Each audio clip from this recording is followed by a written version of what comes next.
Чолпонбай Төлөбердиев атындагы номер 2 жалпы билим берүү инновациялык мектеби. Энелер мектеби.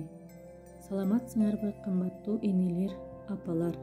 Бүгүнкү сабагыбыздын темасы үй бүлө тарбиясында балдардын жаш курак өзгөчөлүктөрүн эске алуу жөнүндө. Даярдаган орус тили жана адабияты мугалими Шарипова Элиза Мусабековна.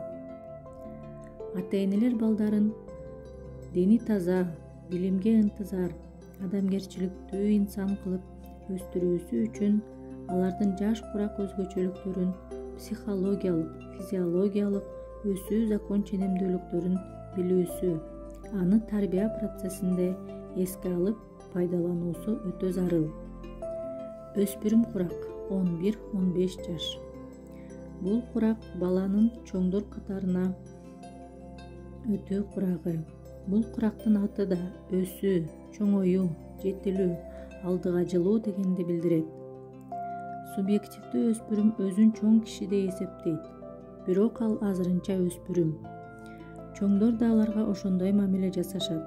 Бала бул мезгилде өтө тез өсөт, дене бою чыңалат, ал өзүнөн чоң адамдын күчүн сезет. Органдарынын гармониялуу өсүүсүндө диспропорция болот. Ошол себептүү кээде ал ачуулуу, ой кыялы чачыранды, ишмердүүлүгү кээде төмөн болот. Жыныстык жетилүү белгилери башталат. Өспүрүмдүн жүрөгүнүн көлөмү өтө тез жетилет. Жүрөк өтө кубаттуу, күчтүү иштейт.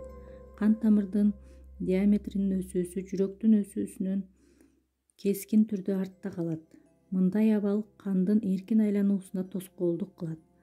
Кан басымы күчөйт, жүрөктүн иш аракети начарлайт. Ушул себептен жаш өспүрүмдөрдө баш айлануу, жүрөктүн катуу кагуулары, баш оорулар, тез чарчап калуулар көп кездешет. Алар орой, чын тийбес келишет. Өспүрүмдөрдүн нерв системалары сырттан келген дүүлүктүргүчтөргө бирдей жооп бере албайт. Мындай абал окуу тарбия иштерине тескери таасирин тийгизет. Өспүрүм өзүнүн ички дүйнөсү, сезими, ойлору менен жашай баштайт. Бул мезгилде ата-эне чоңдордун өспүрүмдү түшүнүп мамиле жасоосу, жардам берүүсү, анын сезимин, ойлорун урматтап, туура багыт берүүсү зарыл. Алар үчүн жолдошторунун пикири ата-эне, мугалимдердин пикиринен да маанилүү боло баштайт. Чоңдор менен конфликттер болуп калышы мүмкүн. Ошол себептүү бул мезгилде балдарга билгичтик, акылмандык менен мамиле кылуу талап кылынат. Урматты талап менен айкалыштыруу зарыл. Өспүрүмдөрдүн окууга кээде пайдалуу мамиле кылуусу да байкалат. Эгерде ата-эне мугалимдер менен байланышып, туура багыт берип, билим алууга кызыктыра алса, туура талап коюлса, бул проблеманы жакшы чечсе болот. Ал үчүн балага тарбиялык таасир берүү, анын оюна, сезимине, максат тилектерине да дал келүүсү максатка ылайыктуу. Өспүрүмгө туура багыт берилсе, өз үстүнөн өзү иштейт, өзүнүн сапаттарын өзү өркүндөтөт, чоңдор менен макулдашат, өз алдынча билим алуунун жолдорун, методдорун билүүгө жана пайдаланууга аракеттенет.